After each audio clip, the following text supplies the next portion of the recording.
Good morning. It's me, Veronica, and I have my cup of faith. I wanted to come to you this morning just briefly, and I wanted to talk about anxiety. Now, when I was in my 20s, I think I've told you this story before, but not sure if you remember it. I was, I'll use the word addicted to Xanax because I felt like I was at the doctor every other week getting the refill. My parents, my family of origin, my tribe, my grandparents, everybody called them nerve pills. In fact, they still do. Did you take your nerve pill? And so I did what most people do. I followed suit with the tribe. I took my nerve pills and I became addicted to Xanax. And let me tell you something, addiction doesn't have to mean you're sleeping in the gutter and you're homeless. And the stereotypical addiction doesn't necessarily fit all of us with addiction.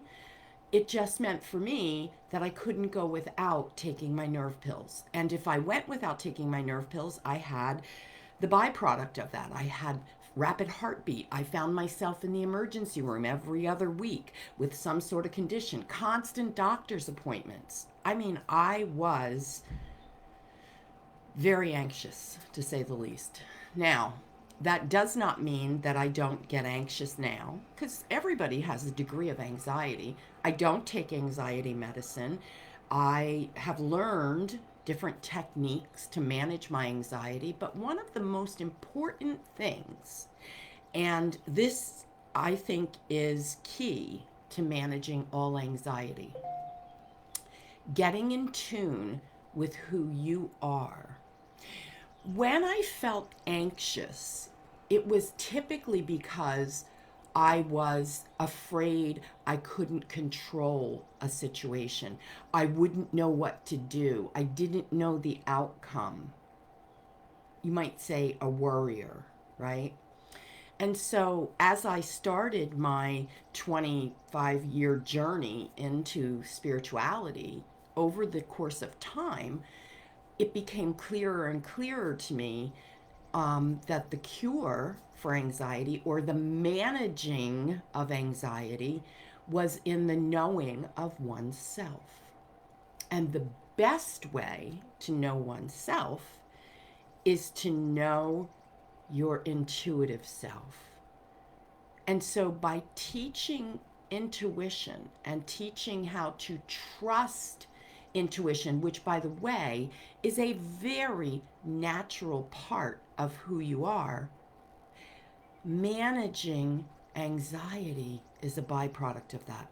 So I want you to take a minute right now and I want you to think about the last time you were anxious. What was going on? What was happening in your life? What was missing? What was in abundance? What could have been different? Because hindsight is always 2020. And I want you to notice during the course of that outbreak of anxiety, what was your gut saying to you? Where were you in conflict with what your gut was saying to you? Because that is also a producer of anxiety. So when I tell you that I understand what it is to be anxious and I understand how to manage it, I mean it. And so creative conversations, while it's fun and we do lots of different things and we bring out the creative side of you, it is all to develop your intuition. But the underlying byproduct of developing your intuition is managing your anxiety. And so I'm building creative conversations with accountability into it. I want to take you every step of the way through this management. I'm rebuilding the whole platform to include accountability, core content. I'm diving full in. In fact, I'm giving up everything else to help you develop your intuition so that you can live a very calm, simple, graceful, intuitive life that is basically anxiety free.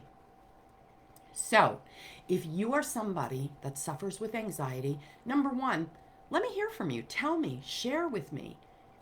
You'll be surprised how many people out there have the same affliction. The other thing is, go join creative conversations. What do you have to lose? All right, I will see you next time.